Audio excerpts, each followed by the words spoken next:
Meus amigos e minhas amigas, é uma honra ser convidado para participar desse evento do MIPAD, Pessoas Afrodescendentes Mais Influentes, uma iniciativa da sociedade civil global em apoio à Década Internacional da ONU para Afrodescendentes, nomeada de 2015 a 2024. Cumprimento essas entidades pela excelência do trabalho, buscando para o mundo um caminho inclusivo, de igualdade, sem racismo e discriminação. Ao saudar o fundador da família MIPAD, senhor Camil, bem como a senhora Nina Silva, diretora do MIPAD no Brasil, cumprimento carinhosamente a todas as lideranças mundiais que participam desse belo evento. Deixem que eu me apresente. Sou o senador Paulo Paim, da República Federativa do Brasil. Estou no terceiro mandato de senador. Fui 4 vezes deputado federal. Participei com orgulho da elaboração da nossa Constituição, da Constituição brasileira.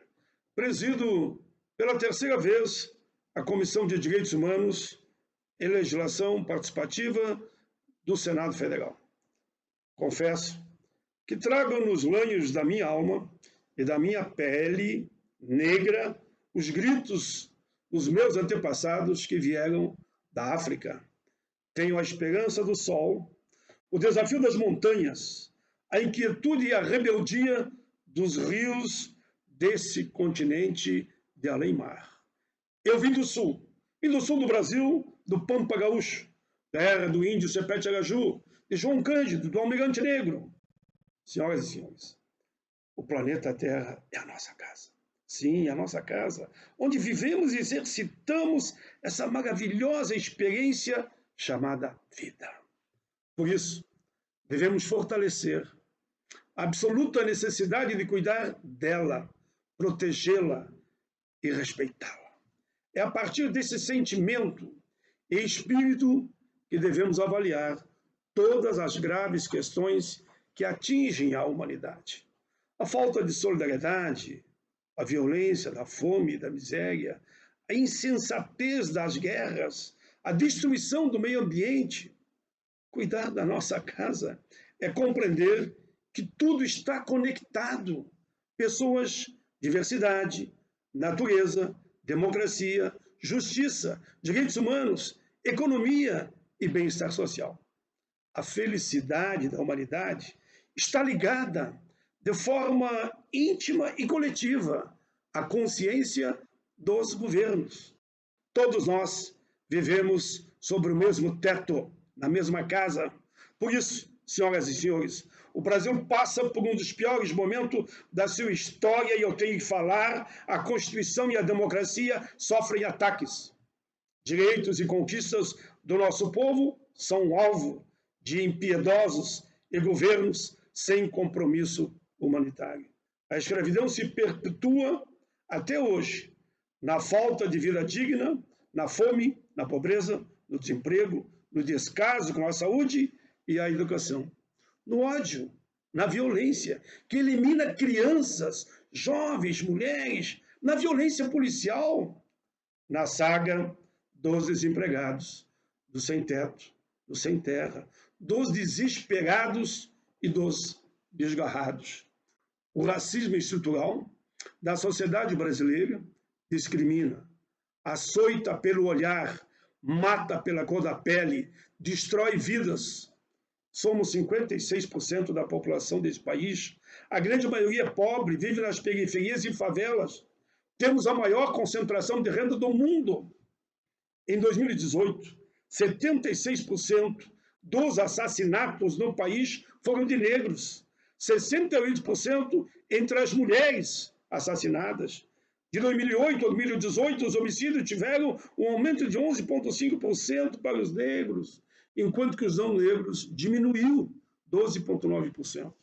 Dos jovens entre 15 e 29 anos que não estudam nem trabalham, 62,9%, 63% são negros. Morrem no Brasil 14 negros devido à Covid-19 para cada 10 não negros. Os negros são os mais vulneráveis. O Estado se omite. Saúde, água potável, saneamento básico. Mas, enfim, com muito diálogo e convencimento, o Senado aprovou o projeto de nossa autoria que prevê, pelo menos, registro de pobres e negros infectados pela Covid-19. Esse projeto fortalece a elaboração de políticas públicas efetivas na pandemia e na pós-pandemia para negros e brancos. Mas, infelizmente, ele dorme em algum canto da Câmara dos Deputados. O cenário do Brasil é de exclusão. Vivemos um descaso social, um distanciamento do processo civilizatório e de direitos humanos. Amarguramos uma falsa democracia social. Aqui é um apartheid brasileiro. Está terminando no Senado projeto de minha autoria que equipara a pena de injúria, porque tudo é injúria, injúria racial, a pena de crime de racismo, conforme diz a Lei CAO, a qual fui relator. Os menores salários, sim, são reservados aos negros. A mulher negra ganha a metade do salário de um homem branco na mesma função e com a mesma produtividade. Não é verdade que o Congresso brasileiro representa, como dizem, o corte da sociedade. Apenas 24% dos deputados são negros. Senador, apenas um, esse que vos fala. O Laboratório de Estudo Político, Estudos Políticos Sociais, em 2018, realizou pesquisa sobre os parlamentares, o chamado ranking cidadão. Esse estudo, coincidência ou não, avaliou o desempenho dos parlamentares em temas como raciais, trabalhistas e de previdência social. E aí, por isso falei, coincidência ou não, o nosso nome foi o mais bem avaliado, através da defesa desses temas e da apresentação de projetos. O Brasil precisa de mais negros e negras na política, nas esferas de decisões nacionais, pois é aí que se dão as mudanças estruturais que tanto precisamos. O sistema político partidário e eleitoral só é bom e conveniente para poucos, é ajustado para o interesse de uma minoria. Esse mecanismo, na verdade, alimenta a desigualdade e o racismo estrutural. É uma luta muito difícil, as forças contrárias são enormes, mas saibam, nunca desistimos, sempre vamos em diante, caminhando, fazendo um bom combate, conversando, dialogando com negros e brancos. Senhoras e senhores, em 2020, o Estatuto da Igualdade Racial, Lei Federal 12.288, de nossa autoria, completou 10 anos de existência. Ele foi inspirado na Carta da Liberdade contra o Apartheid, lá da África do Sul, que nos foi entregue por Winnie Mandela, quando estivemos naquele país, numa comissão representando o Congresso Brasileiro e a Assembleia Nacional Constituinte, formada por mim, Domingos Leonelli, João Herman, Benedita da Silva, Edmilson Valentim, Carlos Alberto Caó, exigindo a libertação de Nelson Mandela. É um documento do povo brasileiro.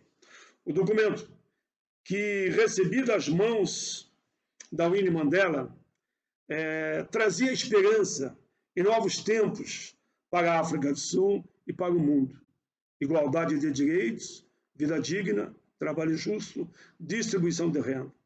O Estatuto da Igualdade Racial foi construído a partir daí. É um poderoso instrumento de combate ao racismo, às discriminações e aos preconceitos. Infelizmente, os governos, o próprio Estado brasileiro, deixaram-nos de lado. Nada fazem para colocá-lo em prática. Defendemos a política de cotas do Supremo Tribunal Federal. Dialogamos, ganhamos por 10-0. Logo em seguida, então, o Congresso aprovou e a lei foi incorporada ao Estatuto da Igualdade Racial. Hoje, 54% das vagas em universidades públicas são preenchidas por negros, mas nas particulares, apenas em torno de 10%. No Congresso, ainda temos imensas dificuldades em aprovar medidas que combatam efetivamente o racismo, de bem-estar social à população negra. Recentemente, um ministro do Supremo Tribunal Federal determinou que as regras de recursos e de propaganda entre candidatos negros e brancos devem ser aplicados nas eleições municipais de forma igualitária. Um enorme avanço. Assim, eu disse, e creio que se combate o racismo. Ainda há muito por fazer, fizemos muito, tenho certeza, mas precisamos de uma reforma eleitoral e partidária. Somente assim é que os negros e negras terão espaço na política. Destaco que estou relatando uma proposta popular apresentada pela grande coalizão negra por direitos na Comissão de Direitos Humanos do Senado. Eles propõem que a abordagem dos agentes públicos não possa ser baseada em preconceito de qualquer natureza, raça, origem étnica, gênero, orientação sexual ou culto. Estamos dialogando com todos para avançar nessa proposta. O Brasil tem um enorme débito com a sua história. As correntes precisam ser rompidas, as feridas expostas, mas fechadas pela solidariedade, pelo amor, pela fraternidade, pelo respeito às diferenças e às diversidades. A democracia se fortalece com direitos e oportunidades iguais para brancos e negros, indígenas, pessoas com deficiência, da livre orientação sexual, imigrantes, migrantes, refugiados, homens e mulheres. Eu sempre digo que a primeira verdade que recebemos é da infância, quando sentimos, mas não questionamos. A segunda verdade é da revelação que dói, que choca. É a percepção que nos impuseram uma grande mentira. A terceira verdade é aquela que está nos acompanhando, aquela que vem acompanhada da dignidade humana. É a verdade da transformação. E é por essa terceira verdade que aqui nós estamos. Queremos transformar a realidade em que sempre viveram os que sofrem discriminação. O mundo todo está discutindo o aumento da violência, do racismo, das discriminações. A discussão ultrapassou fronteiras, adentrou parlamentos, está além da política, no esporte, no meio artístico, nas escolas, nas poesias.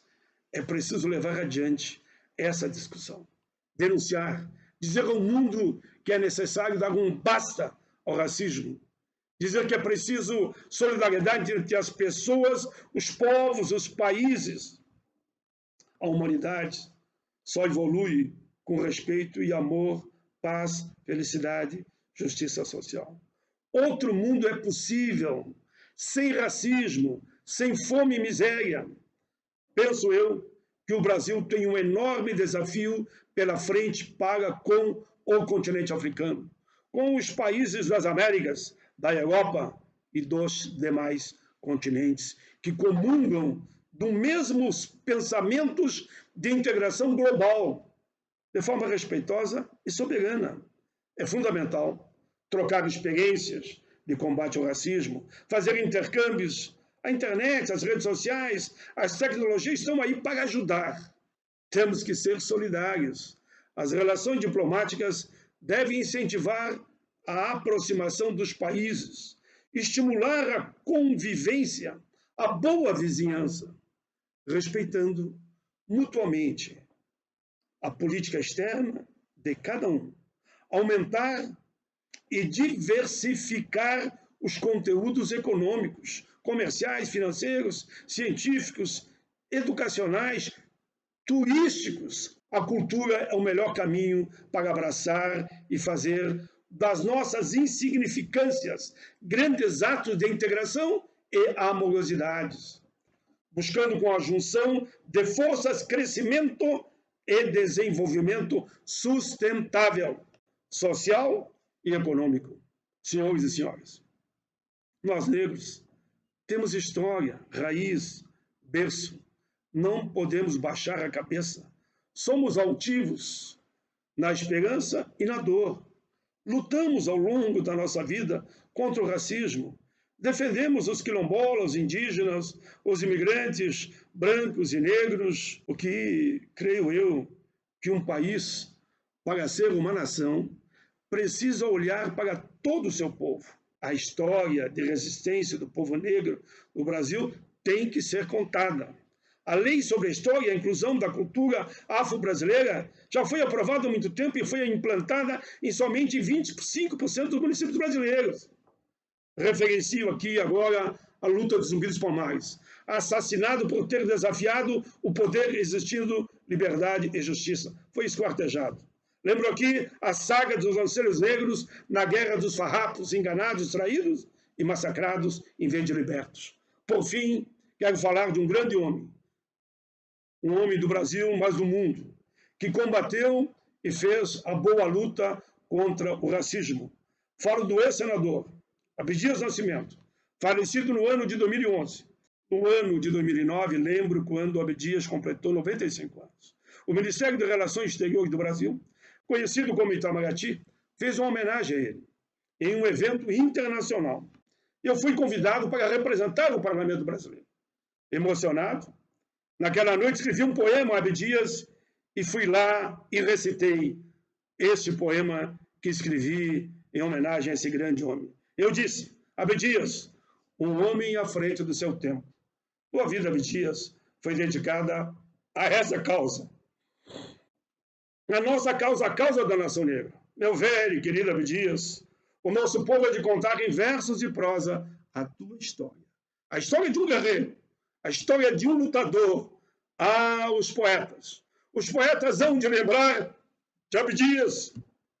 Falarão de um homem negro, de cabelos brancos, barba prateada, que independentemente do seu tempo, nunca parou. Fez da sua guerra a nossa batalha. Como ninguém, nunca tombou, que as ideias não tombam.